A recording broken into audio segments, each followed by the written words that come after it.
الشوق يجري في دمي وإليك دوما أنتمي يا سيدي يا محمد.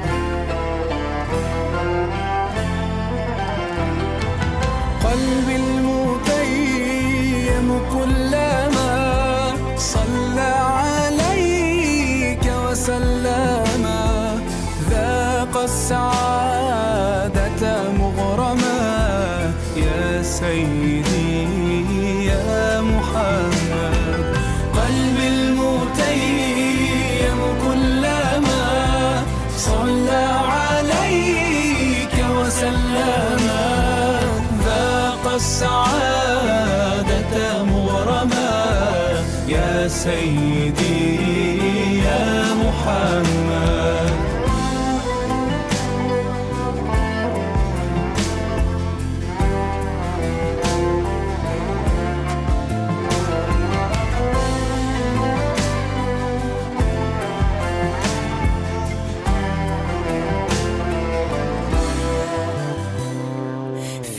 مهجتي عشق دفين وبدمعتي زاد الحنين بك أهتدي في كل حين يا سيدي يا محمد. قلبي المتيم كلما صلى وسلم ذاق السعادة مغرما يا سيدي يا محمد.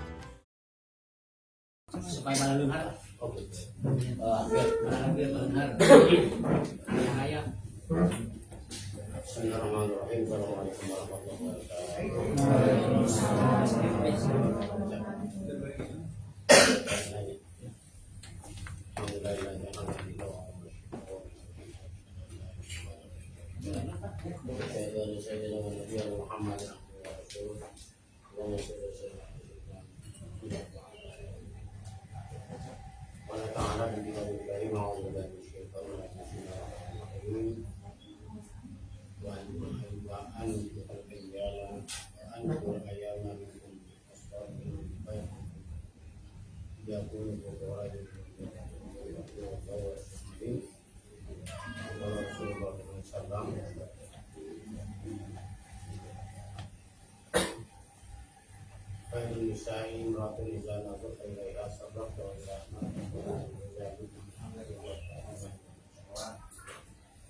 Teman-teman yang kami hormati,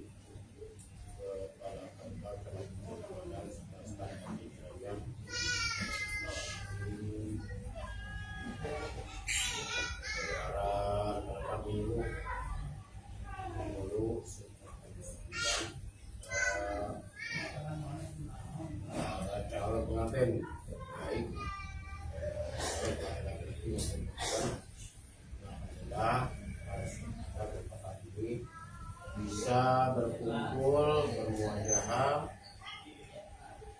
di kantor agama dalam rangka menghadiri undangan. Ini semuanya diundang nggak? Hadirnya di sini diundang ya? Jangan hadir tanpa diundang. Kurang kalau yang enggak.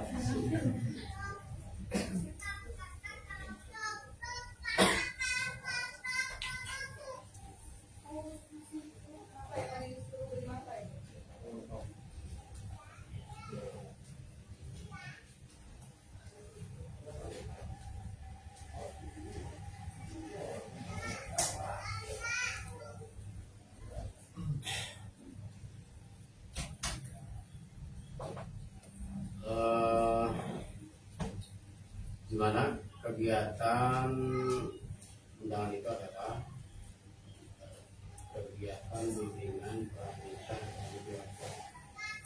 Nikah yang akan dijalani itu bukan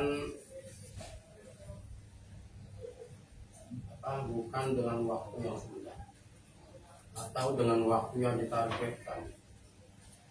Jadi sangat penting sekali dalam pernikahan dan rumah tangga itu memiliki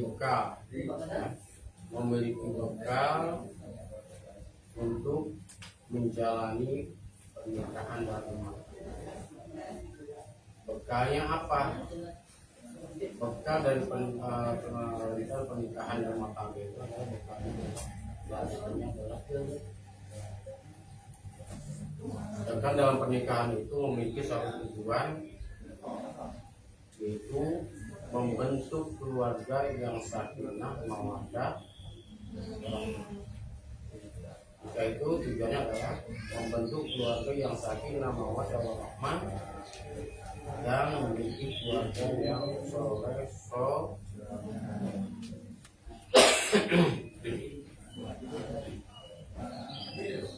Apa itu sakinah? Sakinah itu adalah ketentraman. Kenapa harus dibentuk? Harus ada pembentukan sakinah. Karena mungkin ketika sendiri dan membawa karakter sendiri itu mungkin tidak masalah. Ketika kita bawa badan sendiri, bawa pikiran sendiri, bawa pendapat sendiri untuk sendiri. Tapi ketika dalam rumah tangga itu menyatukan dua karakter. Ketika berumah tangga itu menyatukan dua karakter yang berbeda dari latar belakang yang berbeda, baik latar belakang daerah, latar belakang pendidikan, latar belakang lain-lain. Ya. Itu ketika melakukan pernikahan itu harus disatukan. Bagaimana cara menyatukannya? Itu ketika dua karakter ini manusia ini, ya laki-laki dan perempuan, menyatu dalam satu pernikahan, yaitu diantara konsepnya adalah ketika kita yang satu punya kelebihan, yang satu punya kekurangan. Yang satu punya kelebihan, yang A punya kelebihan, yang B punya kekurangan. Yang B punya kelebihan, yang A juga punya, masing-masing punya kekurangan dan kelebihan. Ketika kedua-duanya masih harus menyadari masing-masing punya kelebihan dan kekurangan, maka ketika si suami punya kekurangan, maka istri wajib menyempurnakan atau menutup. Atau misalkan si suami orangnya panasan mulu atau panasan, pemanasan pas hari panasan artinya temperamen atau emosional lah, emosian, ya. Maka istri harus bisa mengimbangi dan mempelajari karakternya. Jangan samanya si suami panas, suami temperamen, istri juga itu. Buat samanya harus bisa mencari celah. Begitu juga istri, ya, dengan kelemahan apa, si suami harus bisa menutup. Karena jangan menyesali satu keadaan. Ketika kita udah menikah, untuk perempuan sini, laki-laki maka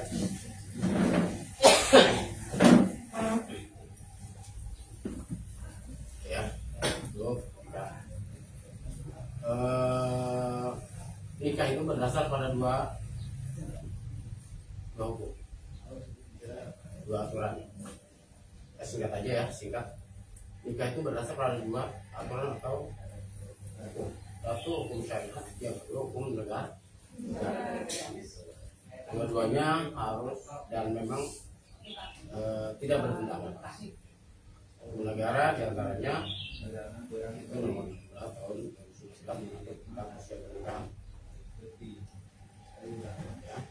Usia pernikahan yang diperbolehkan diselesaikan dalam aturan negara yaitu usia 19 tahun. Ya, ini udah cukup semuanya. Udah cukup. Jangan senyum aja. Kalau senyum beri nggak? Jangan belum. Kalau belum berarti pulang lagi. Ya. Usia 19 tahun. Ketika kurang dari 19 tahun, maka gua harus ada proses lagi. Harus ada proses. So, usia aturan negara adalah usia 19 tahun baru boleh dinikah. Kemudian dan banyak lain aturan lain. Kemudian yang kedua adalah aturan hukum syar'i. Apa itu nikah? Nikah itu kan dasarnya adalah ibadah. Tidak menikmat dapat pahala. Nikah itu nikmat. Ya. Allah menganugerahkan kita, ya, bukan untuk membebani, tapi untuk memberikan kenikmatan dengan berbagai proses yang harus kita lalui. Ya. Yaitu ibadah sama. Di antara ibadah itu diantaranya adalah tadi bukan nikah ibadah, sholat juga itu sholat itu ibadah. Karena itu disebut ibadah, maka ada yang disebut dengan syarat dan rukun. Ada syarat, ada rukun. Sama seperti sholat. Sholat itu ada syarat, ada rukun. Kedua-duanya ini harus lengkap dan harus ada. Apa itu syarat sah sholat? Suci dari hadas kecil dan hadas besar. Hadas kecil mensucikannya dengan cara wudu. Ya. Hadas kecil mensucikannya dengan cara wudu. Hadas besar mensucikannya dengan cara mandi apa? Mandi kembang, mandi wajib atau mandi junub. Terkait dengan mandi junub, nanti silakan diapakan, bagi belum fotokopian. Itu dibaca itu nanti. Ada niat mandi junub. Mandi junub kewajiban mandi junub itu adalah diantaranya setelah kita hubungan suami istri atau orang yang sudah masuk akil balik atau orang yang setelah melahirkan atau bagi laki-laki yang setelah keluar sperma atau mimpi basah itu wajib mandi junub. Perempuan setelah head beres kewajiban mandi junub karena akan melaksanakan sholat. Ya. Sholat. Syarat sholat ada diantaranya adalah suci dari hadas kecil dan hadas besar. Kemudian tata cara mandinya harus paham. Harus paham semuanya, jangan apa nggak paham ini. Di sini mungkin nggak sempat diberikan materi hari itu. Silakan cari lagi di rumah, dipelajari di rumah bersama guru yang dulu mungkin pernah mengajarkan kita bagaimana tata cara sholat yang benar, bagaimana bacaan sholat yang benar, bagaimana untuk mencapai kekhusyuan, bagaimana untuk mencapai kesempurnaan dalam sholat. Ini kita harus belajar lagi, karena apalagi kalau hidup bukan untuk ibadah. Kita hidup menjalani kehidupan sesuai dengan kebutuhan kita. Setelah itu apa? Kita muda, ya, pertama kita muda, tua, akhirnya kita meninggal. Apa bekal kita? Kalau nggak ada bekal ibadah, semuanya harus kita jadikan ibadah. Baik ibadah yang langsung pada Allah seperti sholat, ngaji, maupun ibadah yang bersifat tidak langsung, menafkahi istri, menafkahi anak, bersedekah kepada tetangga, kepada yatim dan juga sedekah. Apa namanya ibadah web atau ibadah yang tidak langsung. Nah, itu kembali lagi menikah. nikah syaratnya adalah satu, harus dalam keadaan beragama Islam. Nggak bisa dalam rukun nikah itu kan semuanya ada 5. Berapa belum? Rukun nikah 1, mempelai pria. Yang kedua, mempelai wanita. 3, wali. Wali apa? Wali murid. Wali nikah.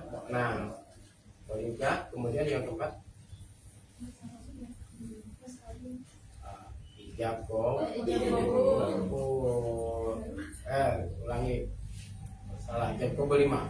Yang keempatnya saksi. Saksi yang kelima ijab. Kita videonya ini nggak? Lurus yang sih.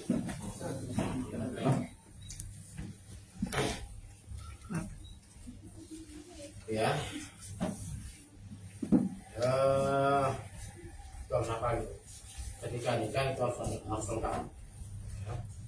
Syarat dulu, belum membahas tentang rukun. Syarat dulu. Syarat satu, harus dalam keadaan beragama Islam. Nggak bisa mempelai pria, wanita, wali, saksi, semuanya harus dalam keadaan beragama Islam. Salah satu di antara orang ini yang tidak beragama Islam, maka nikahnya tidak dianggap sah.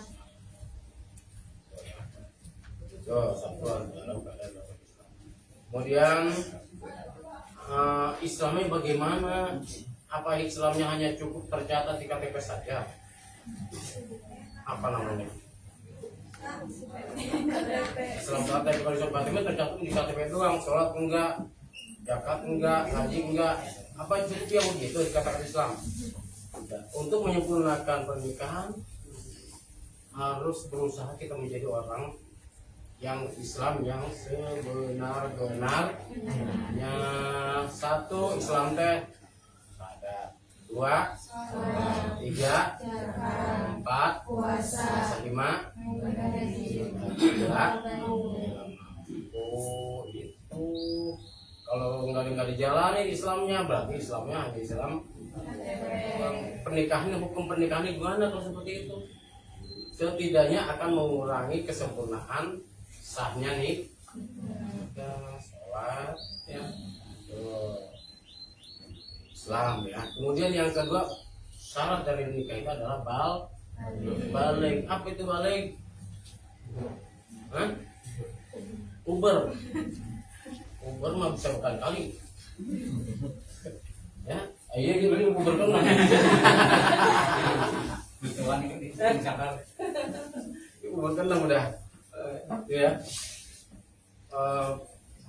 Apa tadi? Balik itu adalah batasan orang yang sudah wajib melaksanakan hukum Allah dengan ciri-ciri atau yang disebut dengan mukalaf.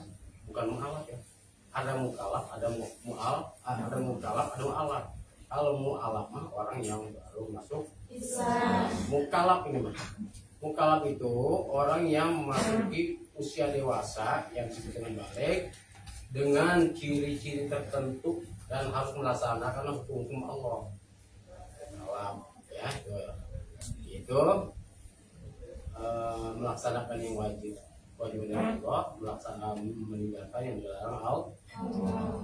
Itu balik. Batas ciri-ciri balik bagi laki-laki adalah tadi keluar sperma atau mimpi basah. Selanjutnya ada kewajiban mandi dan wajib melaksanakan sholat sejak itu. Udah nggak boleh ditinggal-tinggal lagi. Ya, dosa hukumnya kita meninggalkan. Kemudian ketika melakukan yang diharapkan Allah dosa. Ya, perempuan, ciri-ciri balik perempuan adalah menstruasi ya, dengan waktu atau usia yang berbeda-beda. Ada yang 4 tahun sampai usia 15 tahun. Itu adalah syarat daripada pernikahan. Kewajiban semuanya laki-laki ataupun perempuan adalah diantaranya menutup aurat. Batasan aurat laki-laki dari mana? Udah sampai betul.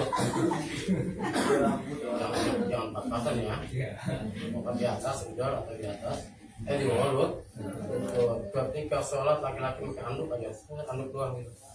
Allah, di atas bisa di bawah Lut, sah nggak sholat?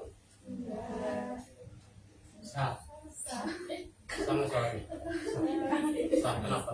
Karena menutupi aurat. Udah menutupi. Bapak lihat dari bawah nggak apa-apa. Ini kita sekalian bicara aurat laki-laki sah, tapi tidak sok.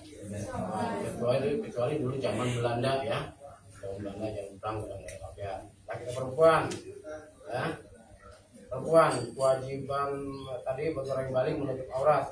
Batasan aurat perempuan dari rambut sampai ini mata kaki. mata kaki.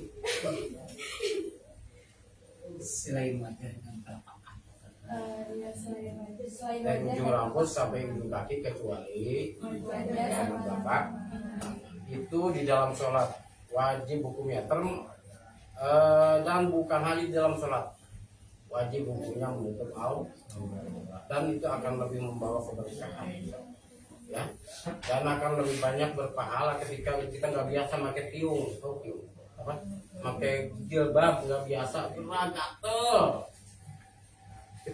kemudian kita paksakan kita ikhlas karena Allah itu yang gatal-gatal yang keringat segala macam akan menjadi pahala akan membawa keberkahan buat kita dan keluarga kita siapa gitu ya laki-laki juga kalau ke pasar sekarang jangan pakai celana pendek udah tahu hukumnya haram hukumnya meskipun gak ada yang nafsu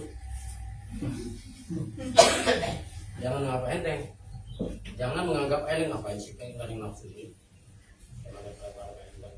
kita menjalani hukum bukan karena itu ada di sini. Karena waktu terbatas nanti kita akan terkait dengan apa namanya terkait dengan hukum kehidupannya perjalanan kehidupan itu kan penuh hukum dalam Islam ngaji ya di rumah ya di rumah banyak majelis taklim sekarang hadir dengan ibu-ibu dengan ini hadir jangan gengsi yang penting kita dapat ilmu di situ untuk kita terapkan dalam kehidupan kita baik untuk kita ataupun untuk anak keturunan laki-laki juga sama hadir di majelis taklim ambil ilmunya kita bikin susu bisa dipakai hari itu kalau tidak pun kita untuk bekal kita nanti untuk kita dan anak-anak yang tidak bermanfaat semoga saya doakan semoga diberikan pelajaran menjadi keluarga yang sakinah mawaddah warahmah dan siap menjadi contoh untuk generasi anak-anak ini awali dari semua artinya taat pada Allah jalankan hukum Allah untuk membentuk keluarga yang sakinah mawaddah warahmah dan anak soleh sebelum anak solehah kita bentuk dulu diri kita menjadi orang yang siap. Alhamdulillah sekian. Assalamualaikum warahmatullahi wabarakatuh.